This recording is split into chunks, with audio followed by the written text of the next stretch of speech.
gritty plans. So get out the way so she can wash her hands of the blame and the shame. Well, welcome to the Gritty Mamas podcast. We are back. It was kind of an exciting, hopefully you will all enjoy last week's podcast and the drama, and you had your popcorn with you listening to my life's story in one weekend. It was rough. Just a portion of your life. Yeah, it was a lot.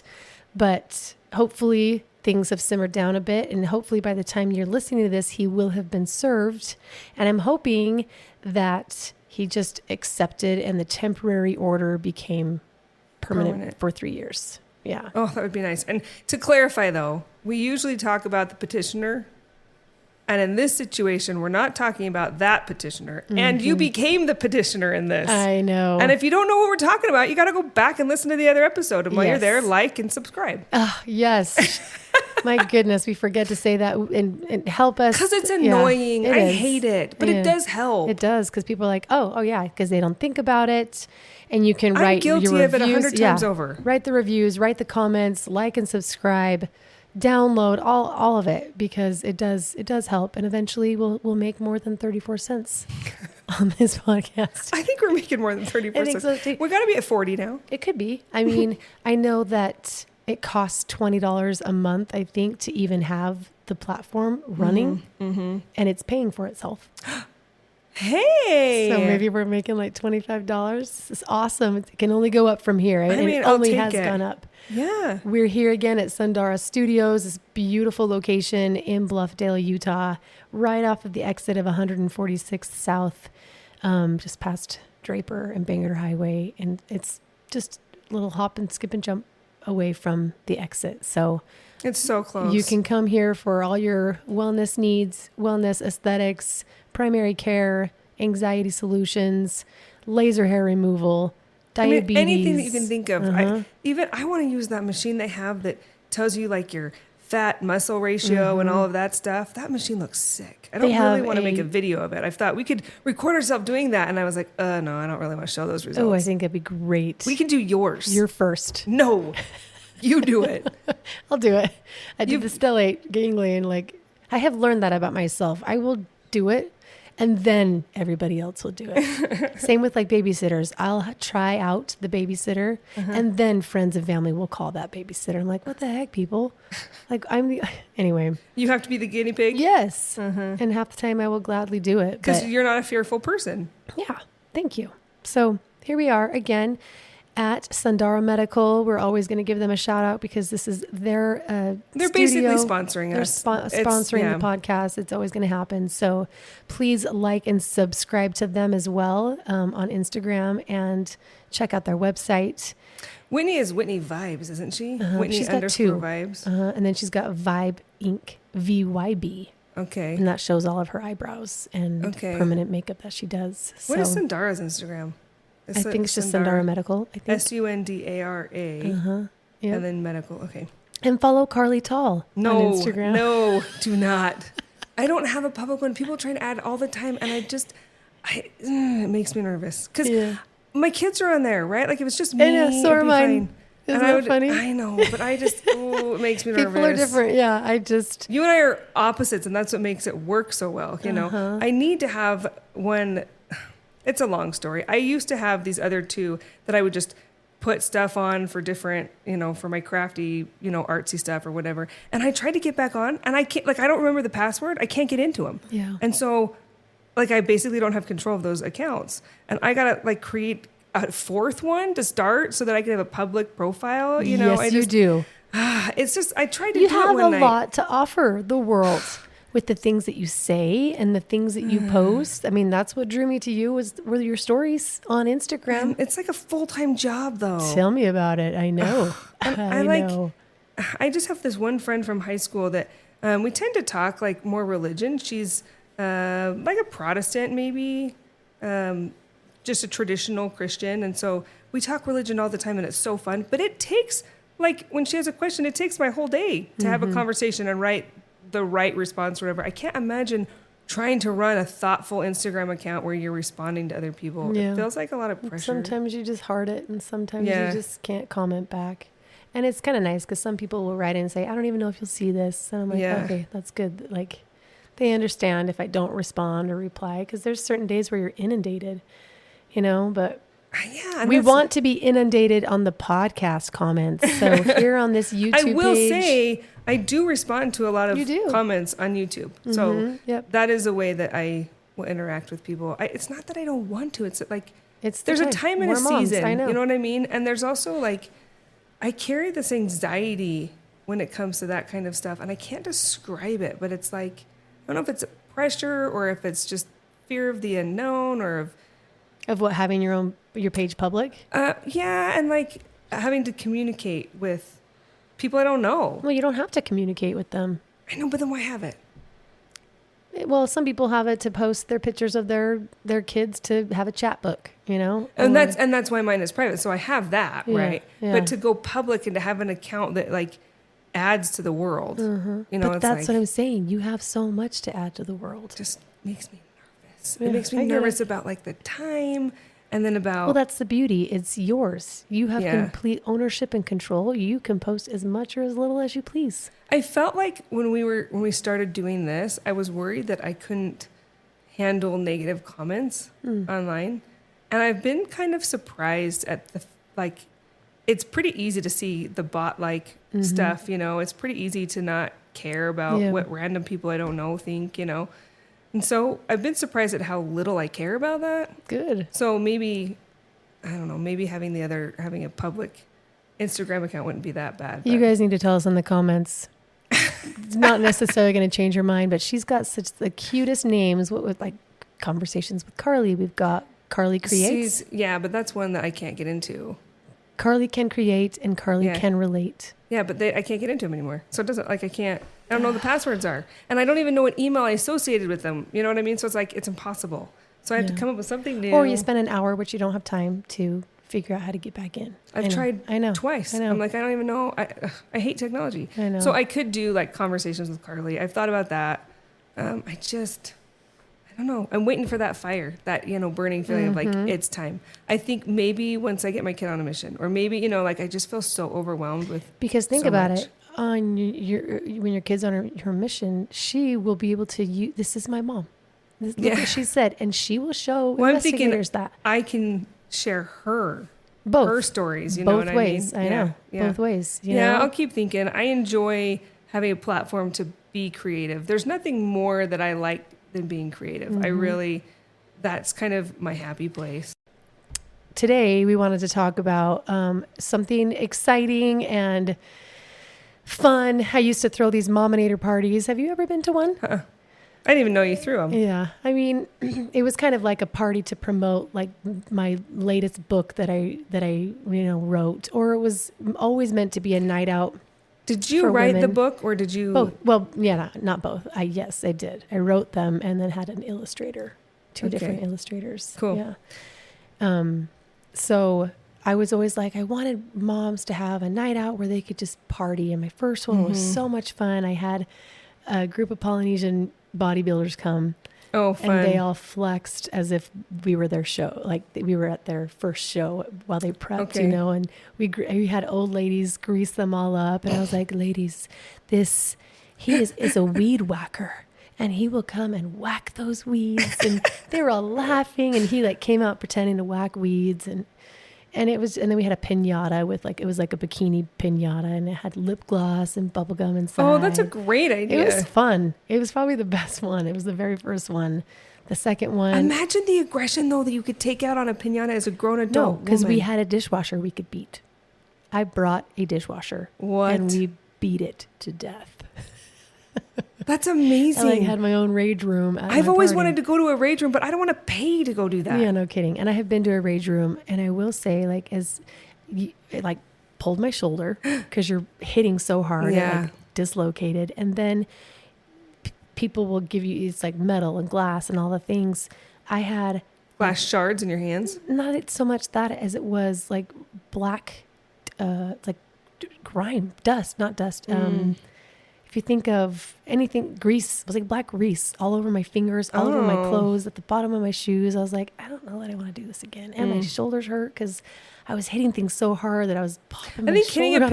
pinata sounds way more fun. I know.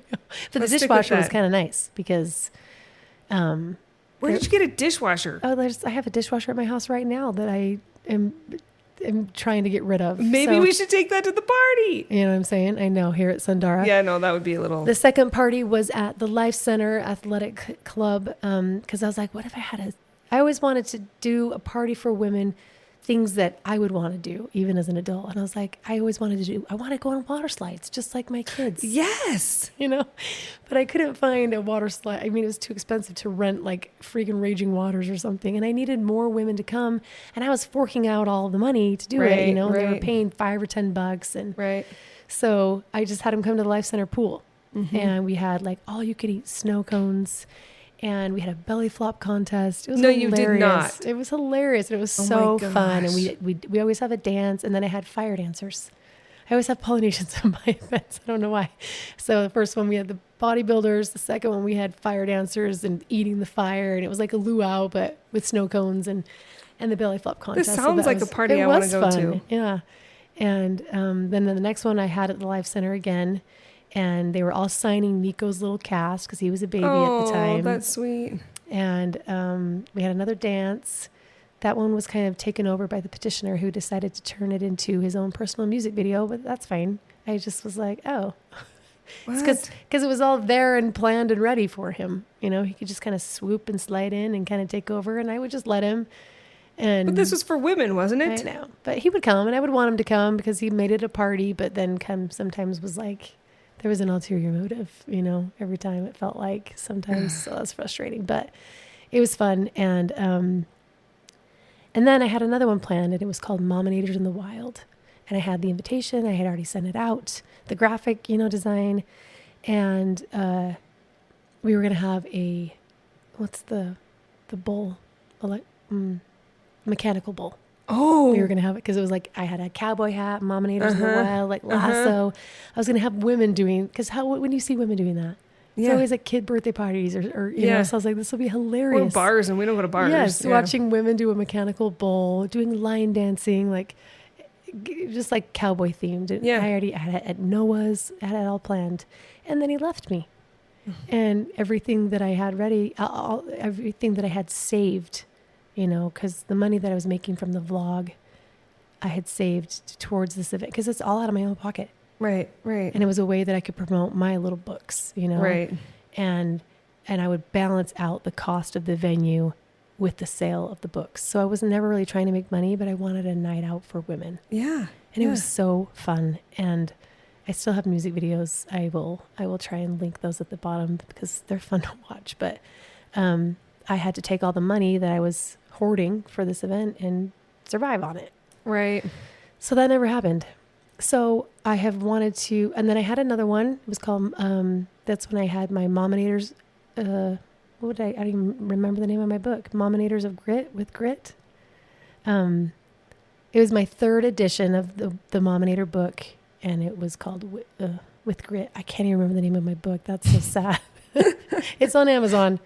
The first one was the Mominator. The second one was the Mominator, the Dad edition. The third one, I think, was Mominators with Grit, I think. And it's all about grit. And it was kind of like the beginning infancy of Gritty Mamas was from that book.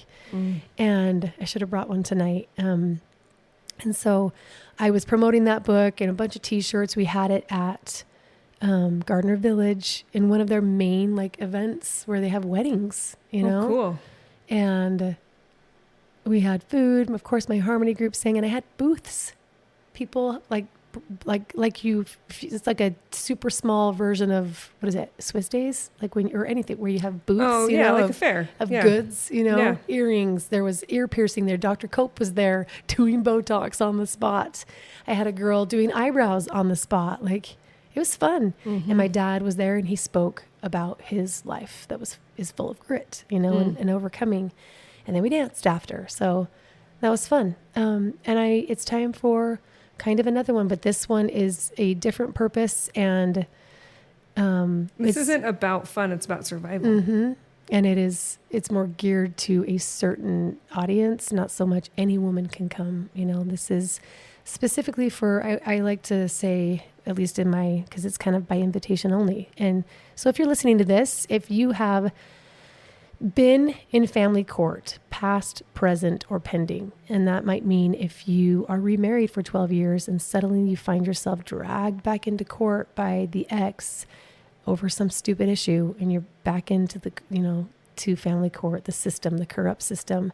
It could be for women who are like me and other women who are currently in it, or trying to divorce and can't because they have a million hearings, before they can actually have it happen, or women who are thinking of leaving or honestly, running. After talking to Dana, I feel like the women who are still in it and haven't left yet are I don't want to say the most important. Everybody is important. Mm-hmm.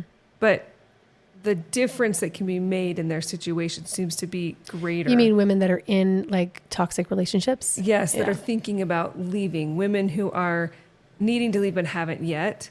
Because after talking to Dana, I feel like that's when you can get the most helpful information that will change the course or the direction of your, hopefully you don't have to go to trial, but of the divorce, of the situation, because knowledge is power. Yeah. And I mean, you had to kind of change gears midway through. You got new attorneys and all of that. Like, it's not impossible.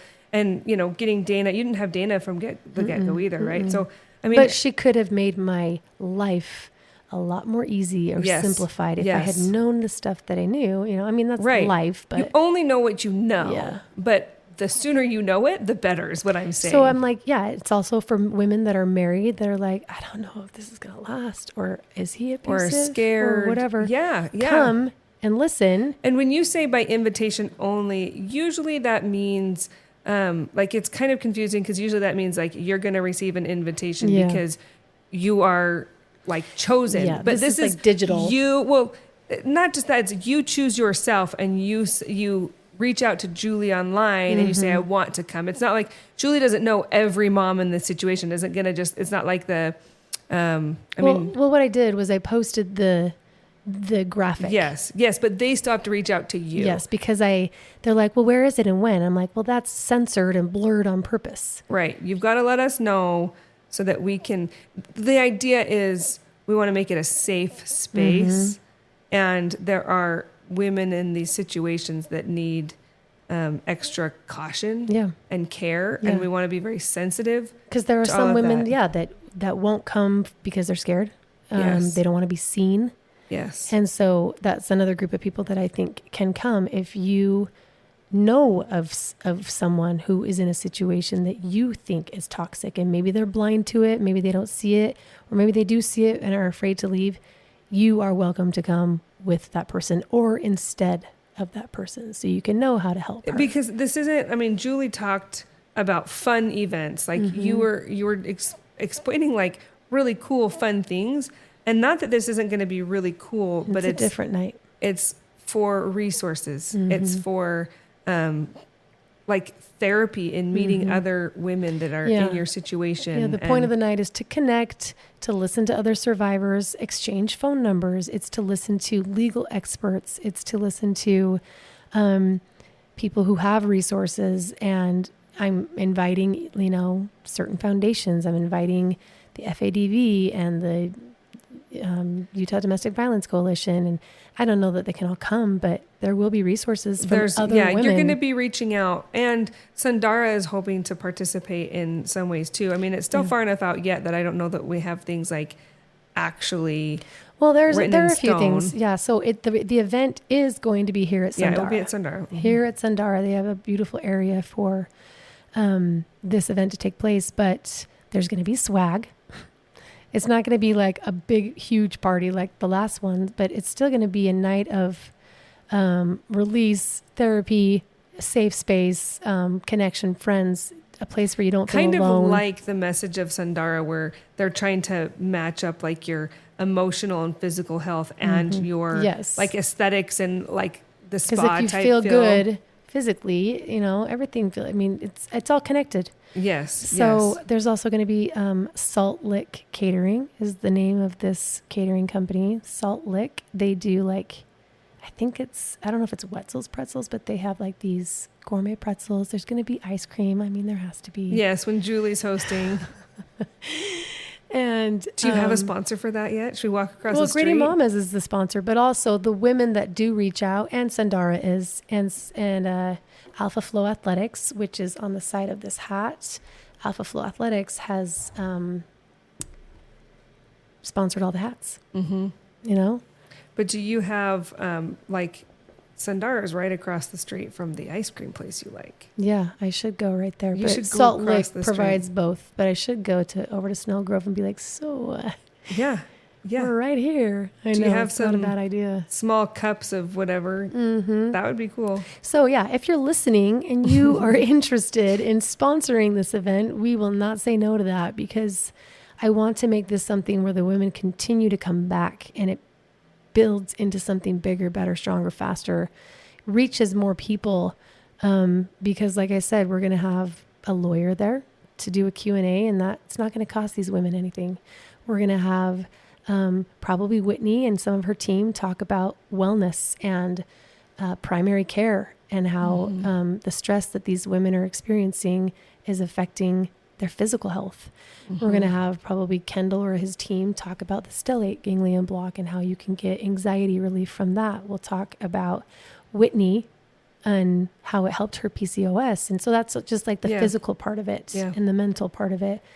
Go ahead. You're planning on, when you're saying we're going to talk about these things, you're planning on doing like breakout groups, right? So it'll Maybe be like something like smaller sessions, so that you can or rotate. I can't decide which. Either they'll have breakout rooms where they can, rotate every 20 minutes or whatever, or they choose the one that they want to go to and they can stay there as long as they want. Yeah, like maybe. an open house style.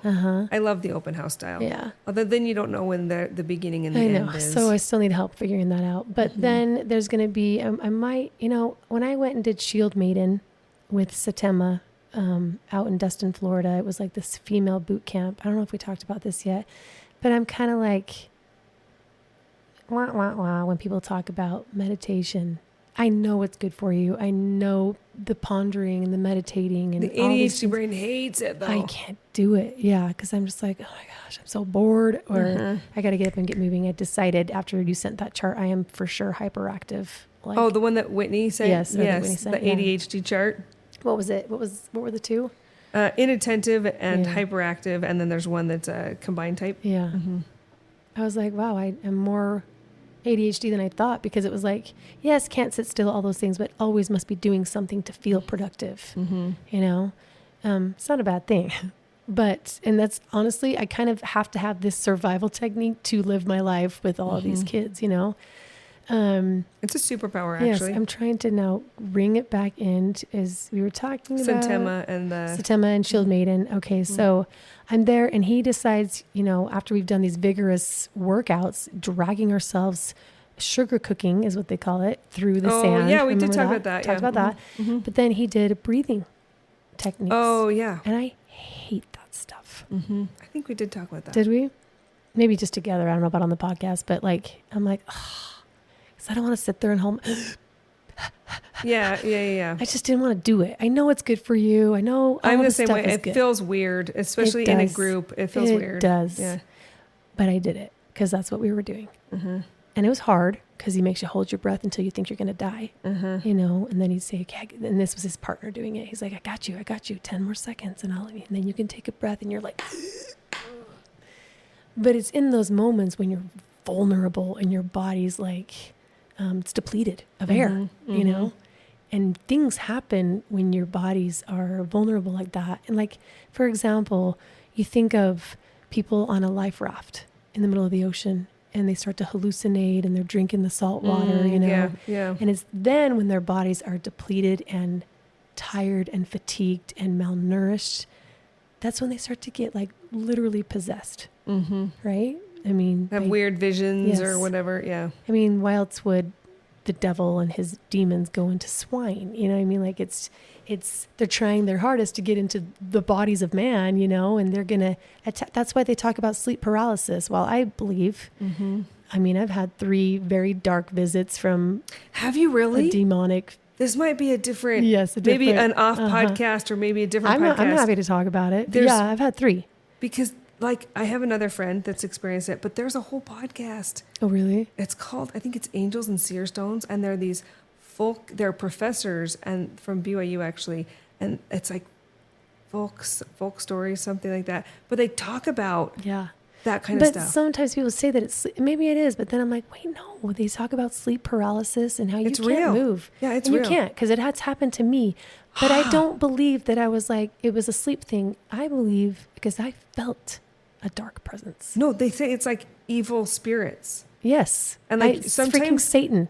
It's like this, you wake up and there's like a creepy witch lady. And there's lots of people that tell this story. It's happened to lots of people individually throughout time and different religions and stuff. But it's like a real demonic It has happened to presence. me. Like I have another friend that said the same thing. This is wild. Yeah. 3 times it's happened to me. Once in college, once when I had a baby. In fact, I'll just tell you 30 seconds of it. But it's like, you feel like, this is a terrible example for people that aren't members of the church, but I felt like Joseph Smith, like you are bound. You cannot move. You cannot speak. And you feel this, it was like this dark vapor, but it's like it was hovering over me, you know, and you're scared. Yeah. But you can't move your hands to pull the blanket over you. Yeah. But I remember India was a newborn, and the second she cried, the second that she whimpered, it was gone, like just like that. And I was like, she was so pure and so like directly heaven sent that I believed that demonic presence couldn't even handle that. Interesting. That was just my own feeling, but it was gone as soon as she cried. Anyway, all that to say is I've had that experience. And when your bodies are sleeping or they're coming, because it's always like, wait, was that a dream? Or was I awake for it? Or was I sleeping? It's coming in, out of sleep or falling asleep is when it happens. It's when your body is most vulnerable, you know, and depleted and tired and fatigued. Same with on the life raft. Same with when you're doing these breathing techniques and you're like gasping, like, and you can finally breathe. Okay, I didn't believe any of this. I did not believe it, but I just didn't want to do it. Yeah. I sobbed. And so did every woman around me. Yeah. We all started to cry because of that mind-body connection. Yeah, it's real. And one girl at Shield meeting, her husband had died, and she said, he spoke to me. And I believe her. I believe that he spoke to her during those moments of putting your body through something, you know, desperate. Well, think about it from our perspective as LDS people, but fasting isn't just an LDS thing. It's, it's a thing with almost all religions, I think. Yeah. But one of the purposes of fasting is you deplete yourself physically, so it brings you closer to God, right? It's the same kind of idea where you're putting the natural man aside and not meeting those needs. And it like, I don't know how to describe it really. That's a great way to it's to the relate same it. idea. Because I was depleted for air. Yeah. Because you're holding your breath and you're not breathing normally. You're like, you're like praying to God that you don't die. Yes. Even though you're the one holding your own breath. Yes. Because then he'd say, hang on. And you're like, I can't hang on. Yeah. And then 5 more seconds. And then you're like, and then you're like, and then you just start to sob. It's and wild. I was like, what just happened to me? Wild. Anyway, so I'm saying this because it was a release and it was spiritual. It was emotional. I want to do that at this event because there is this release that you have never felt before unless you know, I've just had never done it because I was like, I know these stupid breathing techniques and meditation and I just am not into it. Even though I know that it's all good things. So I'm talking to a woman who does these classes. She might be out of town, but again, if you guys know of a special breathing person that has made a difference in your life, let me know. So I wanted to have these women have that.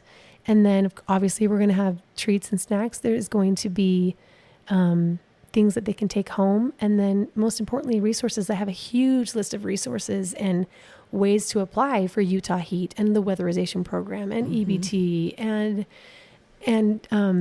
I'm going to have Dana is going to come and talk about, and Leah, who is Ohm's mom, who helped pass Ohm's law, talk about domestic violence and what it is. Talk about the power and control wheel. Talk about how to safely leave, and you can be there with Dana and ask her the questions that you want to ask while listening to the podcast, but can't. Yeah, well, and she can't answer publicly. She said, when I was talking to my mom listens to all of the episodes. What's her name again? Jean. Hello, Jean. When I was talking to her, it wasn't 100% clear to her, I think, that Dana wanted to share more but couldn't because people could use it against the women, right? Like, I think people were listening and like, but I want to know. And it's like, but she can't tell you, because if she tells you these secrets, then they'll use them against you. Think of SBU and CSI, and you see how people are committing crimes and then they get ideas. Yeah. And that's what happens with these fathers' rights groups. They hear what Dana does and they'll twist it or manipulate it, to make it their own, and it ends up hurting the victim, So she's like got to keep her things safe and locked, so to speak, in her own little a safe in her mind. So she'll be there to answer questions about coercive control and what it is. Because I remember specifically walking down the street talking to Dana on the phone for the first time. And she said to me, Julie, you need to do a discovery. And that's when I was like, what's that? That's when you do the subpoenas and find out all their information. She said, I in a, how do I say this? It's even hard for me to say. In a relationship like this, in a high conflict divorce and in domestic abuse situations. And I was like, well, that's not this. She's like, Julie. And I said, no, it's not like he has a gun to my head. He never beat me up. She said to me, you do not have to have a gun to your head or a punch to the face for it to be considered domestic violence. And I was like, what? We all think that we have to be beat up. Well, I think that they've started to move towards domestic abuse. That's is what the they word. call it now. Yeah, because violence, we all think of violence as something that requires blood, But even still, even abuse, they'll be like, you're not being abused, Yeah. Abuse looks different than Yeah. I just got a message from a sweet woman who said, I've got to leave. I sent that to you. I've got to leave.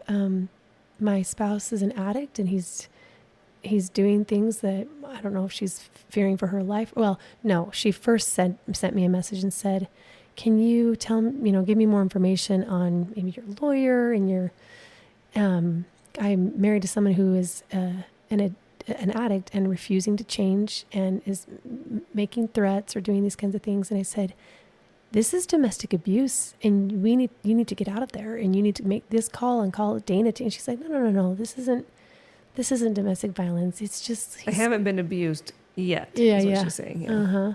But it was abuse because she felt enough to message me, felt threatened. It was like that we were talking about the stalking. Oh, yeah. It's not just peeping Toms and spying on you. It's if you feel unsafe or threatened by a person. Like, I think that nobody gets married thinking they're in an abusive situation. Nobody, you wouldn't get married if you didn't think the best of them. It's really hard to change your brain and to get to a place where you're thinking that somebody that you married has malice towards you or somebody that you married is capable of doing these things. And the gaslighting is insane, right? And people, like, if you say, okay, say that back, although listen as though it's a friend saying it. yes. You know what I mean? Like, do you hear yourself? But but it's hard because when you're in it, you're in it and you're giving that person the benefit of the doubt and they would never, and you know what I mean? It's that kind of thing. So it's easy to find themselves there. I always have to do that and take myself out of my own life and look at myself objectively. 30,000 foot view. Would I treat myself the way that I am if I were my friend? Yeah. No. Right. I would be telling my friend, what are you doing? Yeah. Get out. You don't deserve that. Get out of there, and that's why I'm saying this event is for women who, maybe can be informed for their friend if their friend refuses to come. Yeah. Or both of them together. And not just be informed, but I think one of the biggest tools the adversary has, whether you believe in, Satan, the adversary, or if your adversary is your ex or whatever, right? But I think basically the one of the greatest tools evil has is to make you feel alone. And an event like this is a networking event in the most important ways, right? It's networking you with, like normal networking is to make money. It's for business, right? Yeah. This networking is to help you feel not alone, to have the resources to cope, to give you a chance, to give you, to make you feel like somebody is on your side. Right. You can win, all of those things. And the more you talk to people, I think one of the things is not just feeling alone, but feeling like you're not alone. You're surrounded by people, but nobody understands. Yep. Right? And you're going to be in a room where maybe the details are different, but people understand, right? Like grittiness in general, but deprivation of all things, right? Whether it's financial or, Well, and that's another thing. More often than not, we have discovered between even the small group of women that I know that are trapped in family court, we start to find out that we are all assigned the same professionals. And so you're like, wait, you have her on your case too? Did she do this? Wait, this is like exactly what happened in my case. And you're like, wait, and you see the similarities The of patterns of this secret combination, Interesting. using the same tactics, using and once again referring to each other. Oh yeah. You know what I'm saying? To keep it under wraps. It's like they're all in this little secret underbelly, I always like to call it, of the court system. And they don't go outside of their, it's like the swingers club of experts in family court, and they refer to each other. And then they go to lunch and laugh after they've gone to trial. It seems like the same system where drug companies used to be able to go into the doctor's offices and give them all sorts of goodies, right? And then they pass a law saying, actually, that's like a conflict of interest. It's not safe to buy doctors to basically peddle your product for you. You can't do that anymore. And that's what this sounds like. It's kind of like they call it cash for kids. Inbreeding isn't the right word, but it's like buying. It's not buying a vote. It's like, I don't know how else to describe it, but they're helping each other ping pong back and forth financially with Well, I the same remember people. when I was in my first court hearing for temporary orders, I just sat like a good little girl waiting to be told what to do, thinking that my attorney had my best interest. And she went out, met with the petitioner's attorney, and then they came back in and she's like, okay, this is what we're going to do. We're going to give you a guardian ad litem, and we're going to get you signed up with family systems therapy. And I was like, wait, what is all this? Like she just like went, and they decided that for both of us without either of us even there. She came back in. She's like, this is what we're going to do. And I was like, well, what's a guardian ad litem? She's like, that's an attorney for your kids. He'll stand for your kids. I was like, oh. Yeah, you assume great. it's good. Yeah. She's like, and then family systems therapy is when this therapist speaks to all your kids and speaks to you. And then he'll, speak to Alex and make sure that the kids are okay and you're okay. And I was like, oh, wow. So they'll know our story and it's corrupt. It doesn't work out that way. No, because now that my attorney has referred my family to the guardian ad litem, because they're friends, or, then they've sent us off to a not so much family systems therapy. That's a secret code name for reunification therapist to reunify kids with somebody they don't want to be reunified with. They're all conspiring together just to make sure that, so this guardian ad litem just got a whole family of 10. He's making money off of every single one of us because each kid, even the 4-year-old went in, and he's per hour, per kid, making money off all these referrals thanks to my lawyer. So they're buddy because they're going to keep feeding referrals, because if there's not conflict in family court, they're out of a job. Well, isn't the reputation, maybe is the word, what people have come to expect is, if, I don't know if it's all attorneys or if somebody smells money, then they start doing this guardian ad litem and the withholding and all that stuff. But if you appear to not have a lot of money, then you skip all of that because you can't afford it, and they know it. It's like they prey on you, and they thought we were rich because I'm assuming because of who he was, the petitioner. And I'm like, oh, joke's on you. Yeah. But then that is how family court basically sacrifices, like devastates families financially, like devastates, which is why it's wild to me, because if you look at divorce, like the worst thing that you can do for your financial well-being is divorce. Mm-hmm. And that's in the best case scenario. My brother-in-law was in town. He's got a friend that is recently separated. And so we were talking about the same topic, and he has two buddies actually that are in the middle of it. And obviously it's my brother-in-law and his friends. So it's the men talking about the women, and the women sound crazy. Who knows what the truth is, right? Right. But these women, they want everything. Yeah. The husband is staying with the parents and all of this stuff, and they think It happens to men they too. get to, yeah. Well, I mean, listening to Mark and his experience, it's like these women think that they can get divorced and live the lifestyle to which they have become accustomed, right? And be divorced. And it's like, no, you just split everything in half at best, right? And so it's like, you take that and then you add in the guardian ad litems, and you add all this, and pretty soon And that I didn't even they have nothing. Yeah. And that's not even including custody evaluators. Yes. And your attorney fees yeah. that you're paying two of. So if you, I mean, I don't have a problem sharing this, but I have paid my attorneys $100,000, and I owe my attorneys $170,000.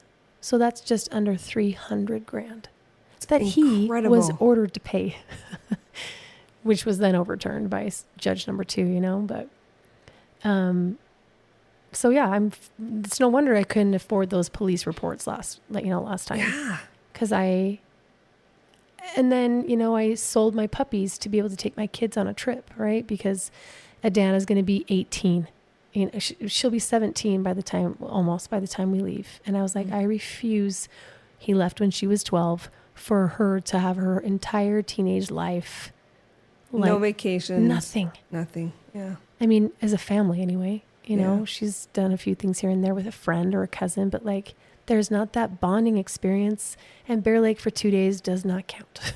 I mean, like, I want to take them somewhere where we can make a big memory, and somewhere that feels extravagant to them. Yeah. Somewhere it's like your family life is core memories, right? They forget the day to day, but you'll refer back years later to that trip. That one trip that we took, and that they all participated in, because they all helped care for those puppies. Yeah. They helped clean up after them and feed them and deliver them like at birth, you know, and it was work. And we can say that we all did that together, and we sold those puppies and are able, and the only reason, I mean, it's a big trip, and you guys, if you watch the vlog, we celebrated and surprised them all. We're doing Disneyland, and then California Adventure. My kids have not been. And then, which, like, boo-hoo, right? I'm sitting here thinking, I hope they're not disappointed, because we went last year for spring break, and I was like, why? What's the big deal? Problem I don't is, like this place. They won't even know who Sleeping Beauty is. Yeah, no. My kids are not Disney kids. No. Pixar, they like way better. So California Adventure, I think, if they have better, like the Descendants, and if they have Huntrix and what's it called? What's this? K-pop, Oh, the Demon Hunters. Yes. Yeah, but that's no, I know, not Disney. Yeah. I mean, or Stranger Things for the teens, but like they're going to see Pinocchio and be like, who the heck is that? Yeah, no. We don't even have Disney Plus. And my kids, we went on, there's a couple rides that are kind of roller coastery, and we did those, and my kids were like, so where are the real rides? And I'm like, no, the rest of these rides are just like little tours through like like set design, basically, and they're like, what? And that churro over there, it's like $550, and we're just like, what? Why? I know. Why? We're like going to go to Knott's Berry Farms next time, because they just want the ride. Best. I know Montezuma's Revenge at that. I've never been. I think that my kids want to do that as next kids, time. And we're getting on a tangent. As kids, when my parents took us out to an amusement park, we did Disneyland on Monday. California Adventure wasn't a thing yet. Disneyland, Knott's Berry Farm, Magic Mountain, and the beach. I mean, I don't know how my parents did that. And my dad's an amputee. Yeah. I don't know how. We loved so it. much walking. But he would get in a wheelchair sometimes, just to get us to the front of the line. As a handicap, as an amputee. But everybody goes to everybody wants to go to Disneyland once in their life if you've never been. I mean, right? I think it's nice to have like a reference when people talk about it. Yeah. I just have never been able to get on board. I'm kind of dreading Disneyland, not gonna lie, but It'll be fun. Yeah. It'll be And memories. it's only $50 per kid because I did a certain week in August when it's a $50 ticket. And then we're going on a cruise, and it is a Royal Caribbean cruise that I have had cruise credit for 6 years. Since COVID. Yeah, so we were going to go on a cruise, and I was like, I don't care about this virus. I am going on that cruise. And then everything shut down. You know, I would have been the sole person. Oh, Aren't you glad you weren't? Problem. Aren't you glad you weren't on that ship though when they shut everything down? Did you hear about those ships and stuff? Like there were ships that were stuck out at sea and all this stuff where they couldn't dock on the port because of COVID and bring it into different countries and stuff. Yeah, I guess so. Being stuck on a cruise ship would be a nightmare. Nightmare. Yeah. Well, so the cruise was $89 a person. It's amazing. So it's a great deal, but it's going to be unforgettable. Taking them on the trip. But then, so back to all this money that I owe, I was like, how do I justify taking all these kids on a big family trip? And then suddenly my lawyers see that I just somehow, and I don't feel good about that. Mm-hmm. So I sent them a message, and I get the criticisms from people like, oh, she's so poor, she can't afford $50 for a police report, and here she is on a cruise, when they don't know the logistics and what I did to get there. But I didn't feel good about doing it that either. And I sent my lawyers a message and said, I just want you to know that I'm taking this trip with my kids. I've got to do it. They're not going to be young forever, kind of thing. And I said, and I realize how this looks. And so then I gave them my entire tax return. And I was like, I have to do that. Yeah. So it's not like I'm any richer or any more stable, after giving them that. And they were appreciative, and they were like, thank you for always, keeping us informed and updated with this. And that was a big chunk. It was, $5,000 for my tax return. For me, that was like $5 million. Yeah. So I just gave that to them so that it didn't look like I'm just keeping all this extra, because I owe them $170,000. Right. And I did want to tell you, I haven't told anybody this, after I posted about the police reports and after I posted about, applying for this civil stalking injunction, I had 2 women Venmo me $50.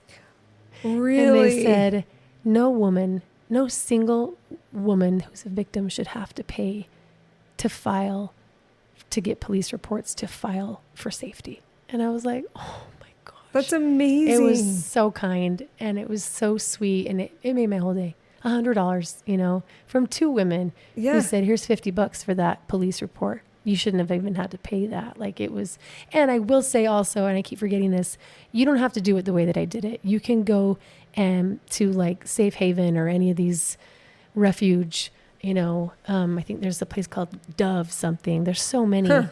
And have a domestic violence advocate help you fill out the paperwork.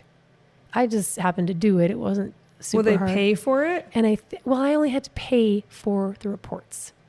Would they pay for the reports though? But I think if you have a domestic violence advocate, it's like you can request it and not have to pay for it. I think. It's worth looking into. Yeah. Yeah.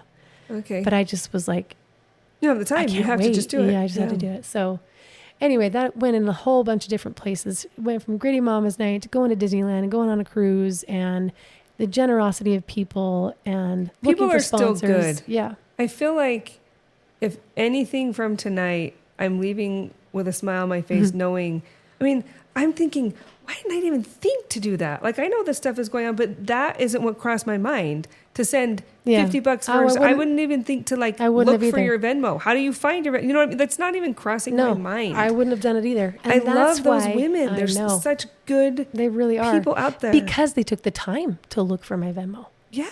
Well, it crossed their mind. I thought that I think I told you, Marco Polo, it wouldn't have even occurred to me that you have to pay for a report like that. That feels like I pay so many taxes. I feel like if I needed that, it should just be sent to me for free. You know, I understand why it's not. Well, I was like, wait, why do we have to pay the police for the police? Is this how they make their money? Is so that, obviously, but it's paperwork. It's, the secretarial. Yeah. But like, if you call an ambulance, it's like $15,000 to get yourself in an ambulance to the hospital. Oh, I begged to walk when I broke my wrist. I was like holding it, and they said, you need to get in the ambulance. Mind you, it was across the street, the hospital. I was like, please just let me walk. Because that 60-second ride was $2,000. Oh my gosh. So yes, for those women to reach, and it's been so many people. Those two specifically were, here's $50 for that report you had to request. But the women that have sent, here's $5, go get yourself a treat. Here's $100 towards, Adana's gymnastics or her spinal fracture. Like it has made me a better person because I want to do that for someone else. And that is partly what this night is for. Because yes, I'm right now sponsoring the food. And do you think that I have money to spend on 60 women or 90 women? No, because I'm getting food orders from the church and I'm on EBT. But if I can pay forward what these kind people over the last 4 years, I mean, I was gifted $9,000 in donations for my kids' gymnastics and for Xander's tumbling the year that he left. And then it was used against me, right? Oh, she's made all this money and she's lied about it. I'm like, no, these were gifts. Like, this was not income like that I make monthly. And that was a whole fight and trial. But it never made me like regret the kindness of these people and the people that would show up at my door. I remember somebody coming to my door. I think I've said this before. He had a mask on and a hat. And he gave me an envelope and it was like nothing but coins. And I just was like, oh, like coins, right? But it was like he came to my house. I didn't even know him. And the amount of time, I mean, I just got $250 cash in the mail with a stamp on it. Like they mailed the cash. So people are good and they have helped me, like Instagram, the YouTube channel, my ward, anonymous people, friends, like they have sent money and they've sent things that are needed.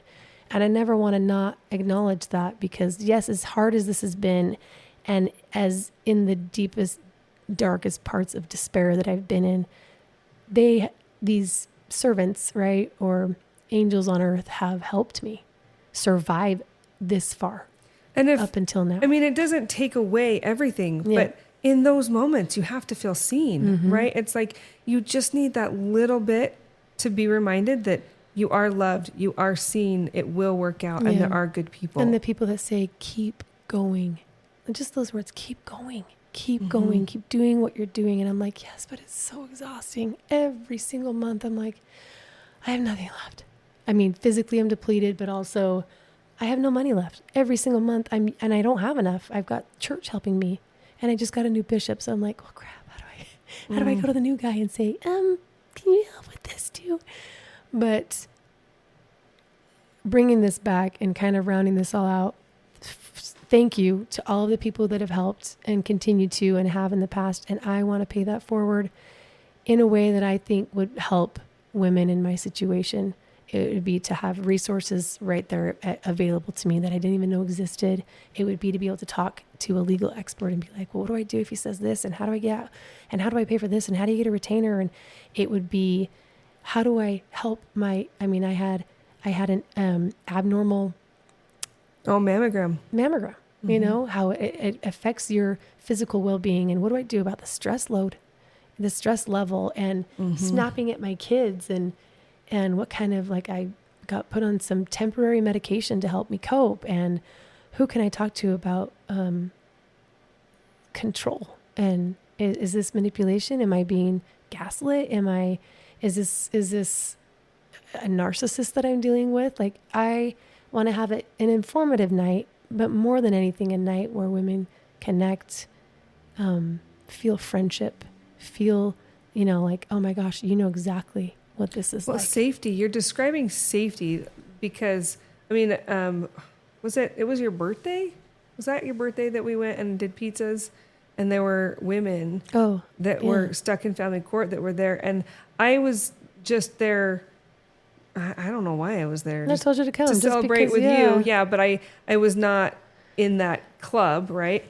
And I just kind of, I did talk to people and I loved hearing their stories and getting to know them, but I kind of sat back and watched them all interact. And you could tell they were all tired, and one of them was devastated from a ruling and her current case. And one of them's kids had been taken away. Yes, yeah. But to see them all feel safe and to feel like they could share with one another and they could just like relax almost, nobody's. And, you don't feel like you're crazy. Like, Yes. Because yes. you are made to feel like you're the crazy Yes. one. I think that's why these mothers and fathers' rights groups even exist, is because it doesn't matter if you're the mother or the father, whatever your experience is, you feel alone and you feel like you're crazy in it, right? You feel like Because, like you said, it brings out the worst in people. Like, it does. I don't want to even see the worst of me, Yeah. Yeah. But there's feelings that come out that you didn't know you were capable of having, and there are, not fantasies, but like there are things that you think about that you're like, I cannot believe that I just thought that. Yeah. Yeah. But when you were in those moments of despair. Yep. Well, it's interesting. I don't know that I want to, we can't even get into it tonight, nor should we, but there's a local case, a very famous local case right now that we talked to Dana about, that Dana was wanting to help with. And she saw the footage of this local Utah person. And to everybody else, she seems like the abuser.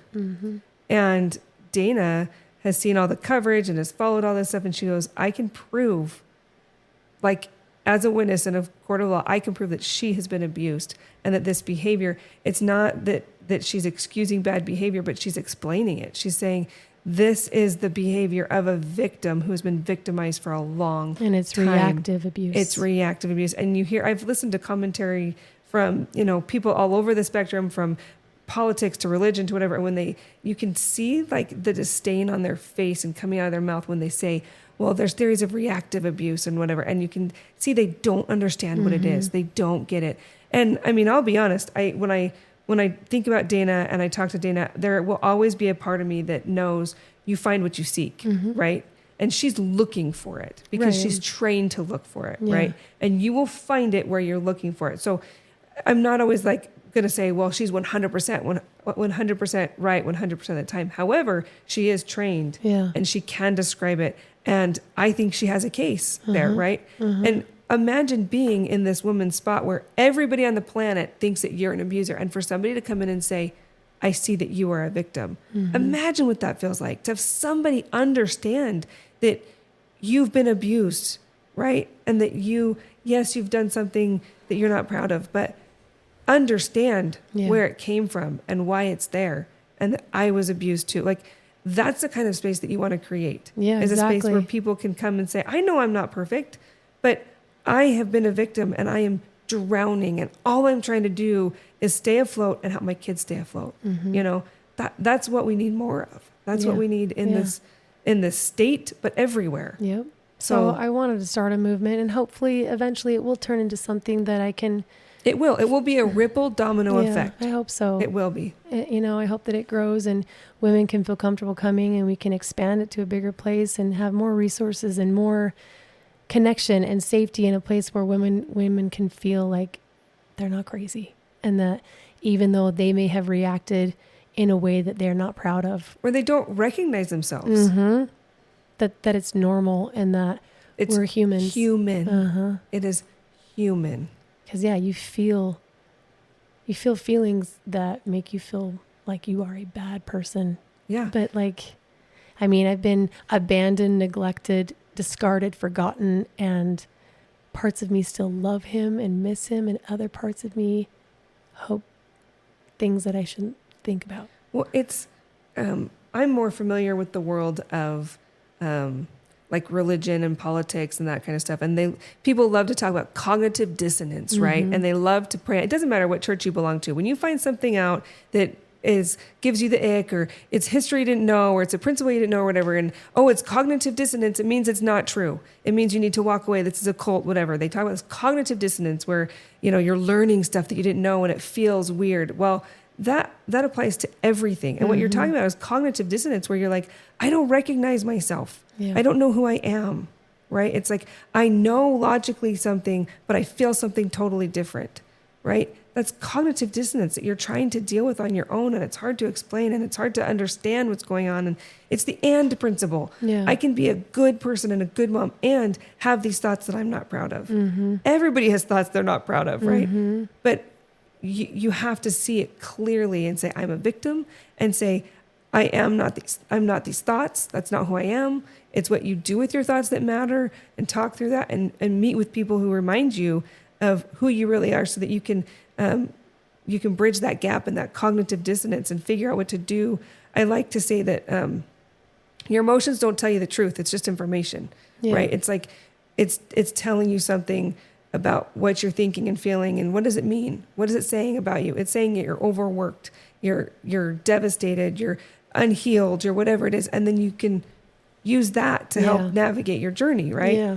But you have to understand that it's information. It's not telling you the truth. Your logic and reasoning can help you with that. You have to marry the two. But what you're talking about is this cognitive dissonance, and you need somebody to help point that out to you and help you see it clearly. And that's what you need each other for.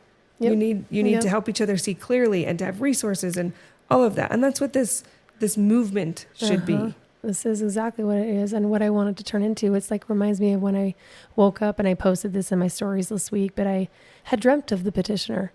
And I've had this dream a lot of times. I don't know if it's my subconscious or if it's my fear. I don't know which, but could be both. Yeah, he comes back to me begging forgiveness. And one of the dreams I had was so specific. He kissed me on the cheek and he said, "Can we just put this all behind us?" And I had that dream during litigation. So for a long time, I kept hope, because I kind of thought that that dream touched me so much that maybe it would come true. That I was like, was that a spiritual thing? Was that a spiritual prompting, or my own personal revelation? Premonition of some kind. So I kept fighting for it and hoping, and it was like to my detriment. You know, as I really, it was the same feeling I had. I had a dream about Naoma before she was born. I named her in my dream. I had a dream, and it was the same touching feeling when I had that dream about him kissing me on the cheek and saying, "Can we put this behind us?" It was the same, like, touching, warm feeling, like, just be patient, you know. And then I had Nico, and I was like, oh man, and he was a boy, you know. And then I finally had her, so it was part of the reason I held on for so long. And he still went through with it, and I still was like, no, but again, I woke up the other night, and he had wanted me back, so to speak, and I woke up, and it was like a pit in my stomach, and I don't know what the pit was for. Was I relieved that I woke up, or was I sad that I woke up? I don't know which, probably a mixture of both. But yeah, my brain does not know whether I'm coming or going. Am I up or down, in or out? Like, I don't even know what to think after all of the discard and I feel like sourdough discard in the relationship, you know, just kind of thrown to the curb. Let's go with that analogy. I like the sourdough discard, because you can make a lot of good stuff with sourdough discard, right? Like you turn that into pancakes, you know, Belgian waffles. You get creative and you do something cool with it, right? So even if you are the discard, okay, let's run with that. Yeah, that's his loss, right? Because he still has to go and feed the original start. And is he going to? No. So he's going to turn nasty in the fridge, and you're going to be this awesome waffle on the stove that smells good. It's got the strawberries, and he's going to be the freaking nasty thing in the fridge with mold. Yes, you have to toss out. You know, I love that. That will be somehow the title of this podcast. I don't know about that, but I mean, I love it. No, I think that good things come from discard. Yeah, I think that's you know, being forged by fire and all of that, right? That's what it is, and the dreams and all of that. I think it's hard to break it down on the podcast, but I think that it's a way that you're making sense of things and dealing with things, and I just think that we're creatures of habit, right? And you were with him longer than you've been without your whole adult life. There's habit in that. There's the fact that I think he will always be who he was to you, not who he is, you know? So I think maybe the pit in the stomach is realizing that, like, who you thought he was and who he was in the dream is not reality. It's not who he is. And that sucks. Yeah. Because who you thought he was would never have done what he did. Yeah. Right. And so, I mean, I'm just guessing, but I think that's what we do. We sit there and we just, like, analyze and think about it, try to make sense of it. You can't really make sense of it. But at the end of the day, I wanted to have a night where women like that, and you don't have to just be in family court. You can just be a single mom who's stressed and needs resources or needs friends. You can be a woman who has never been married and has a boyfriend that she doesn't know whether he's good for her or not, but needs connection with other single women or remarried women or married women who are single married women, if that makes sense. You know, they're doing everything by themselves, Yes, even though they're married. yes. Like, this isn't just for single divorced women. Like, there's a lot more. There's a range. It's Yeah. just not something that you're going to want to attend if it doesn't apply to you. It's Yeah. not like it's this like sorority tryout for like you have to be part of the club kind of thing. It's just Yeah. if you need it, it's here. Yeah. If you want it, it's here. So it is May 9th here at Sundara. I haven't given the time or the address on this podcast, but Well, they know where Sundara is, yeah. so Yeah.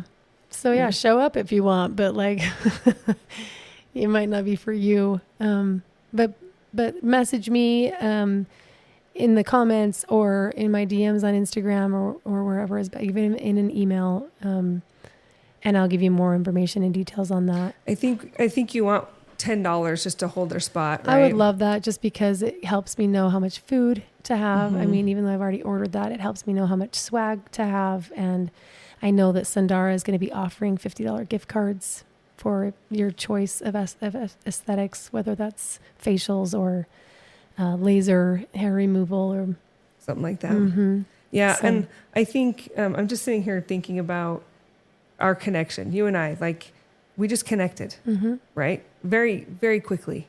Whitney, Yeah. we just connected, and Mark, right? Like, sometimes it doesn't take long. I mean, the first time that I talked to Whitney, we're hugging each other goodbye and telling each other our life story, right? Like, how cool would it be for women who are lonely, who have been discarded, to come and find somebody who won't discard them, to come and find those fast friends who will care, who can't fix everything because nobody has all the answers and Yeah. all the money and all the things, but they can be there for each other and they can say, you're not crazy. Yeah, and they understand the despair. They understand the survival and the what am I going to do and the That would be my hope before. I mean, I would love to see people get an attorney or whatever it is, but my ultimate hope for all of these women and for those who come would be to find a friend like you and I have, where it's just kind of, you get it. there's someone. You know, there's someone, and there might be drama in your own lives, but there's not drama in your friendship. And I think that is so needed and so lacking. It's so lacking in our society Because you don't today. even have time for friends. And if you did, where would you find them? Yeah. If you're not going to a bar, not like you're going to find a good friend at a bar anyway, but And like, that's the thing I've said, and I know so many listening will agree to this. And this is not a dig on my family or my friends, who I love all of them dearly. But relationships change when you're going through this, and because you hate to say, you don't know what I'm going through, because they're like, well, give me a break, quit being dramatic. But when they don't, like, I will never understand infertility or miscarriages or the Right. death of a child or whatever it is. I will not ever, I can have sympathy and be sad and compassionate, but like, I will never fully understand what it's like to have that. Just like they won't understand fully what it's like to have your husband, who is still alive, leave you as though he were dead. well, I think we have to remember too. I mean, in my family, it's been, well, somebody leaves the church and they say, you can't possibly understand. I know. Oh, the phrase was, I already know what you think. I already know what you're going to say, right? But there's this separation because they don't think that we can connect, and their whole life has changed and ours hasn't, right? And your whole life has changed and theirs hasn't. Anytime there's a big change in somebody's life, you're not changing with them. You're not doing, like, you're going different directions. Yeah. And if you're not going to go the same direction, you're going to separate a little bit. That closeness can't be there because you're physically going different directions. It's not, I don't think any less of my family member who doesn't go to church anymore. Like, I don't care, but I'm not going to stop going myself, which means I'm still going to be busy on Sundays doing what I've always done on Sundays. I'm still going to be busy doing the youth stuff on Wednesday. You know what I mean? It's like, and so it's really hard because it's not like it's a judgment thing. It feels like a judgment thing to them, but really I haven't changed. Yeah. And I'm still going to do what makes me happy. and they are changing, which is good for them. That's great. But now there's this gap. Well, if for example, my brother just reached out and said, hey, let's go and do sealings, all of us together as a family, because my dad's a temple sealer and I don't want to go. Mm-hmm. Which for people who aren't members, it's sealings are marriage. And we do baptisms for the dead. In Seattle, they're like, you baptize dead people? No. You go on behalf of them. You get baptized physically, and they say the other, for and in behalf of this other person. And you do that for all of the temple ordinances. And sealing is what you do when you get married. For marriage. Yes. So once somebody who's passed has been baptized and confirmed and endowed, all that, the last part is a sealing. And for everybody else, it sounds weird, but for us, it's beautiful. And it's like the crowning, or it's like the cherry on top. Culminating event. Yes. And it should be something beautiful. Yeah. But in your situation, I can see why you would not want to do that. Yeah, it's not my family. I don't want to be here. It's just, I don't want to go here. All the special blessings and promises that are pronounced upon you when you get married in the temple, because mine are all broken. And I know, I still have those things between me and God, but it's painful to know that he broke them. And it's like, I wasn't worth it enough for him to stay with me. And I don't want to be reminded of it. So it changes the relationship there with my family. And then going on double dates with all my friends, I'm like, hey guys. Yeah. While they're all with their husbands talking about their sex lives or their... That's awkward. I'm just like... And then and I don't blame family or friends that ask me this question, because I would want to know too. But I don't want to talk about it when they say, do you miss it? And they're talking about sex. And I'm like, I really don't want to talk about that. I really don't want to talk about that. And I'm an open book, but I don't want to talk about that. I would never ask that. I've been asked, do you miss it? I just am like, it's painful. That's weird. Because it's the one thing you share with the one person who left you. Yeah. That only you two share. Yeah. I mean, supposedly, it should be that way. Right? Supposedly. Yeah, supposedly with him. Who knows? I don't know. I have no idea, but... It doesn't do any good to I don't want to guess. talk about it. That's painful. And then go to the temple where you're sealed for all time and all eternity. And you covenant to live the law of chastity. And to have relations only with that person. Yeah. And then to hear your friends talk about sex lives. And absolutely they should. It's fun and they laugh and they're bashful and giving each other tips and, well, this is what I like. Oh, and see, I don't dig that. I'm not about that. I don't want to. I don't. It's just hard. I don't like to entertain those conversations. So they're not always, you'll never get that from me. But they're not like nasty. They're not nasty conversations. I know, but part of having that relationship with your spouse to me means keeping that with your spouse. Yeah. I mean, some of it they might be talking about. Sacred. Yeah. But it's not always the deed. They might be talking about lingerie that they bought. And things like that, right? Yeah. So it's not always like the dirty details, but I don't even want to. I gave my sisters all my lingerie. I'm like, well, here you go. What am I going to do with this? And I often think about that. Like, even the sex wasn't enough for him to stay. Well, it's not enough for anybody. It's not supposed to be. That's not what it's about. I know. But that should be the cherry on the top of your relationship. I know. But that's where I've gone. I wasn't even.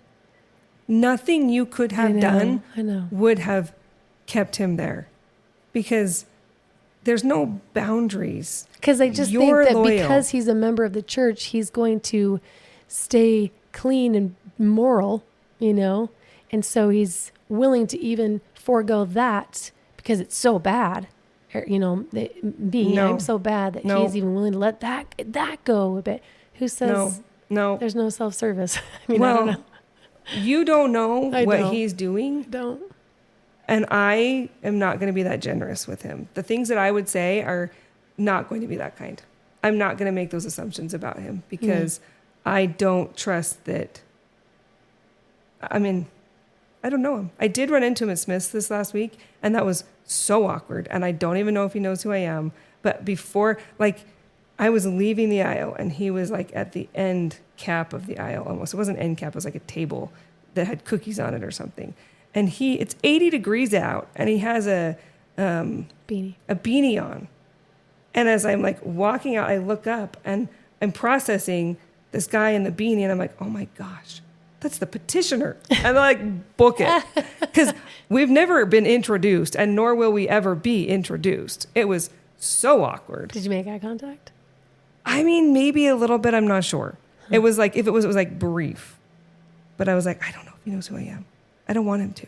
Yeah. I don't think he would have talked to you. But I mean, I don't know. It was awkward, but I wish that I was the innocent until proven guilty type, but I'm just so loyal that I wouldn't give him that benefit of the doubt. Yeah. And knowing you, the problem that I have with the whole thing, and I know this is getting long, but the problem that I have with all of it is I know you well enough after 2 years. I mean, I don't even know how long it's been, that I can't imagine him having any reason to leave. Like any needs not being met. Any, like you say, not even that was enough. Nothing would have been met. Yeah. Yes, you're not perfect. Yes, I could see you being negative or whatever his complaint would be. But I cannot see any reason that anybody would have. Yeah. Doesn't merit leaving. No. Yeah. He was going to leave no matter what. You couldn't have begged, pleaded, bought, sold, nothing that you could have done. Because it's not about you. Yeah. It just is not about you. And it's not about the kids. Yeah. And I hope one day they understand that. It's all about him. And that's all you need to know. It's all about him. Mm-hmm. And I will, I don't have to think the best of him. The Christian part of me should, but I don't. And that's honest, right? It's like, I'm not a judge. I'm not a jury. I'm just little old me, and my opinion doesn't matter. Human. But after talking to you as long as I have, I just hit the mic. After doing this as long as we have, I have a hard time thinking of any excuses that have any validity to them, other than selfishness. So, I mean, it's not valid. It's just it just is. Yep. So, anyway, I don't know how we got here. Yeah, but no, I know that we went from the gritty mama's night to sex. Or the lack thereof. Yes, exactly. Anyway, you guys, thanks for listening. Like and subscribe and comment. We love the comments. Love to know your comments about this podcast and what you think has been happening in the meantime. Yeah. We have thick skin, but it's not that thick. Oh, yeah. And it's midnight. It is late. I have a headache. Curly's voice is going. She's not coughing to death, though. No, I'm so proud of my lungs. Yes, they have recovered. We're going to be tired tomorrow, but it's worth it. We hope you enjoyed this, and make sure to listen next time. We'll see you soon. Soon it is.